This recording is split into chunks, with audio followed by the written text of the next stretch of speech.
if we could go ahead and take a peek at the synth engine and see what it would take to actually just create a synth sound from scratch. Absolutely. So it's simple as Shift Synth creates a blank patch that's just, I think, a square wave. With no fueling modulation. I think that's default is velocity to volume, which you can, of course, turn off.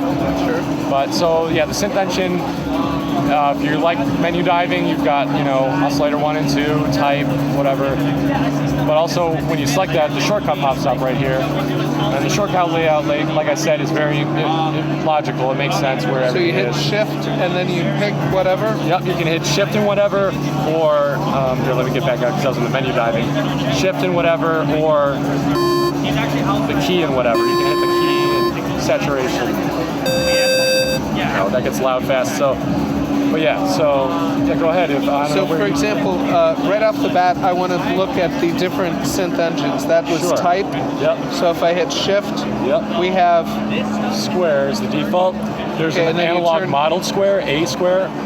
So that's it uses like a little bit of detune kind of thing. I don't know what it's coded like, but it sounds a little richer. Analog square, saw, analog saw. Sampling, so that will require browsing and then picking a sample and it'll become a sampler. Line in right, left right, or stereo. Then sine, triangle, square, saw, back to those. So the line in, that is potentially a stereo in? Yep. But if you run a mono in, it assumes that it's mono.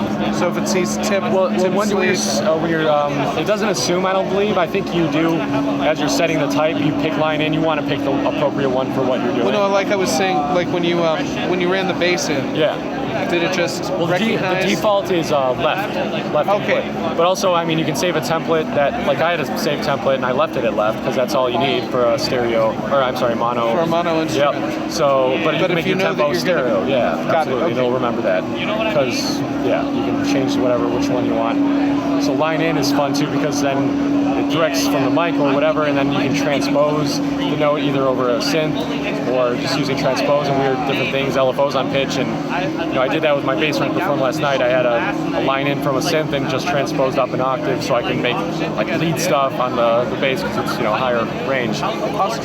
So yeah, type I don't know, pick what your go-to is, saw, square, something like that. I first off, so this is the virtual analog engine, and that was type 1. Yep. So if I go over here, is that a different engine?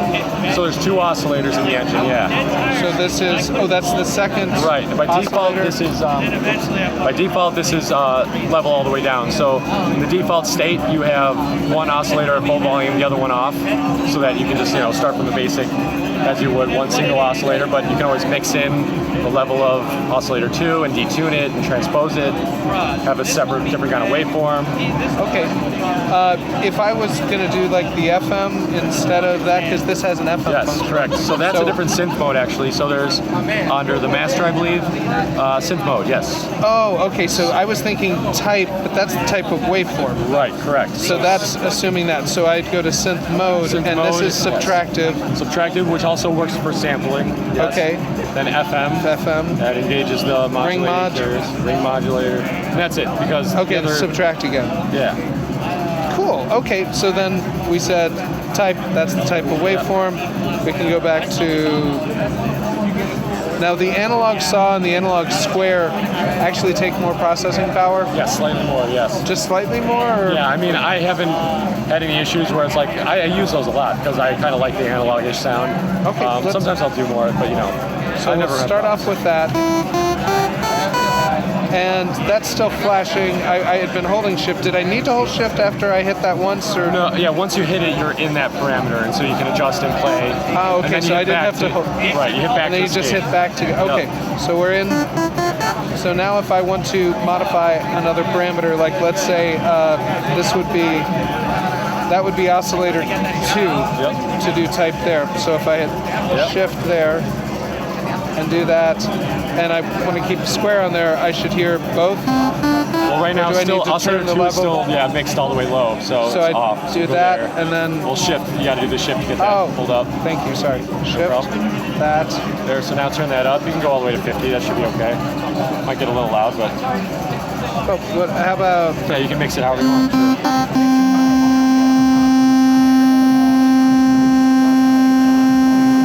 Okay. Then you can also turn down the master level of the patch as well.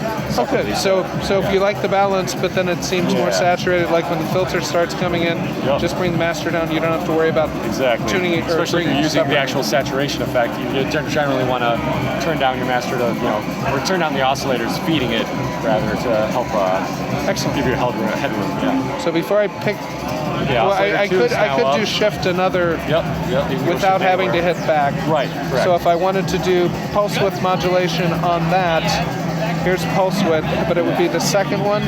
Yes. So I'd hit shift that, and then. No, that's not modulation. That's just the actual pulse width. I'm sorry, right, but I'm manually doing the pulse width. Got it. You're right. I'm sorry. So I'll show you how to modulate it if you'd like to. So yeah, if I wanted to assign an LFO to that, for example. Okay, so while you were in that, you go to the LFO. There's two LFOs, LFO 1 or 2. This whole section, you can see there's a line kind of crossing it off. Right. It's the modulation stuff. Yeah, the little. Yep. So LFO 1 and 2, envelopes 1 and 2. So we'll just do LFO 1. Sure. You can still see pulse width flashing because that's what we're modulating. And now you can set the amount of the.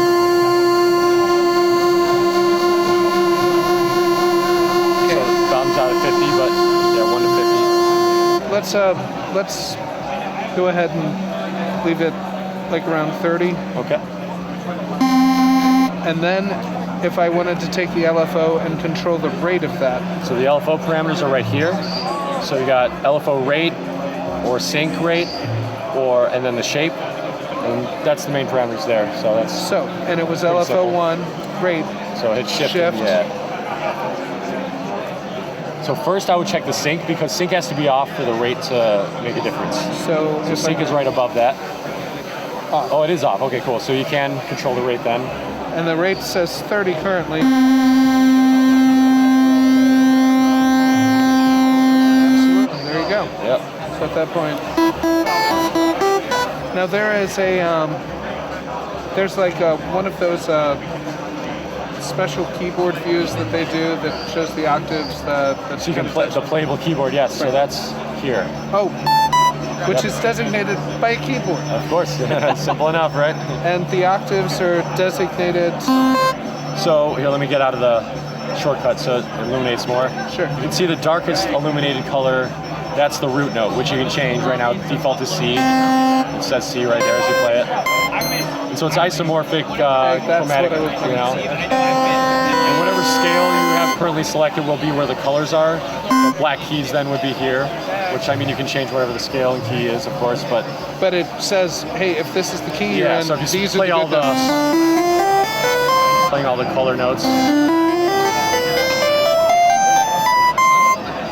And people, he's playing this upside down. But that's awesome. So those are the same note. The next octave would be up there. So you can kind of tell that whole chromatic thing of the colors kind of helps let you see what octave you're looking at too. So there we go. Right, and you can change the range like full. Just brought it up a stick. Whoa, it's very low. A little lower. Actually, go back down there. What note was that? -2. E -2. Yep. Again, why make limits? Right. Why only offer notes that people have used? Right. That pulse width modulation sounds good. I bet Nick Bat would be happy.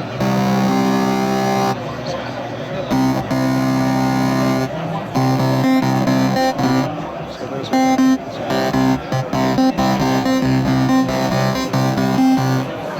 setting a little release, making it a more natural sound a little bit.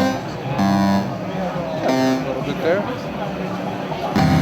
Ooh, too low.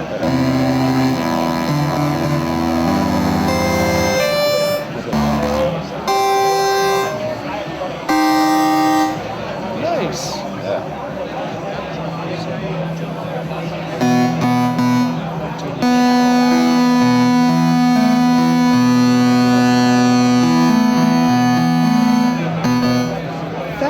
That engine actually sounds really good. Right? Yeah. My gosh. I mean, my original thought was to have a device that could be self-contained that would allow you to battery operated, program on the fly, and then when I get back to the studio, I can say, okay, now I'm going to use the real instruments. Right. I wouldn't be surprised if I keep a lot of the instruments that I use on this if they sound that good. That's what I've been doing. I've been making full songs on this, and the only thing I do out of the box is I export the stems to mix and master. And that's it.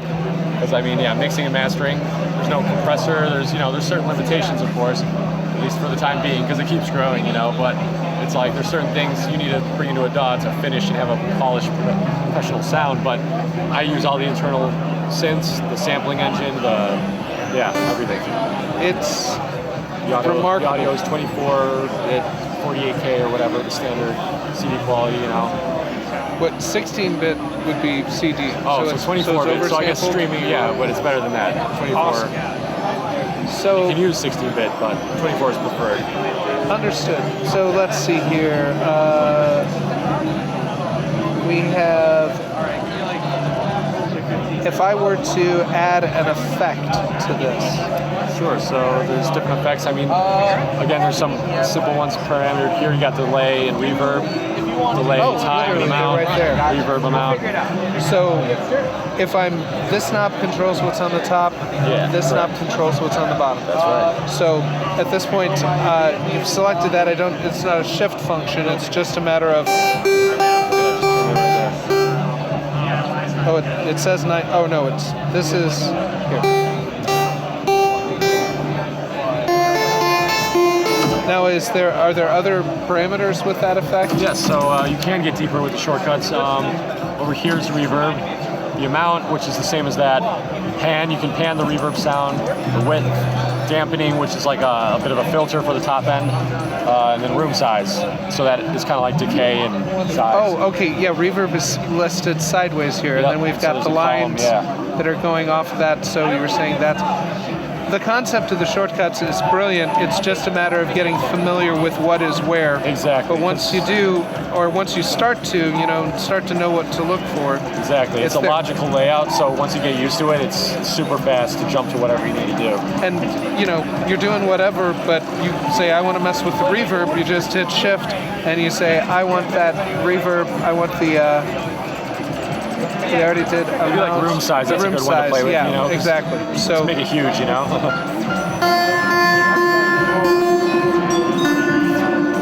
Wow, that sounds pretty good. Right. It's not, it's not necessarily a big sky, but that's still, it's definitely usable. Absolutely. Well, a big sky costs half of what this costs in and of itself. So you know what?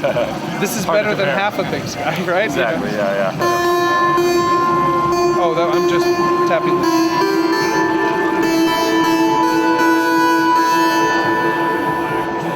That's nothing to sneeze at there. So at that point, we could go ahead and hit the dampening. Yeah, because it has a very bright sound, so that would probably be very appropriate for his. Ooh, it almost has a little modulation to it there. Yeah. Kind of. That's not bad. Nice. Oh, man.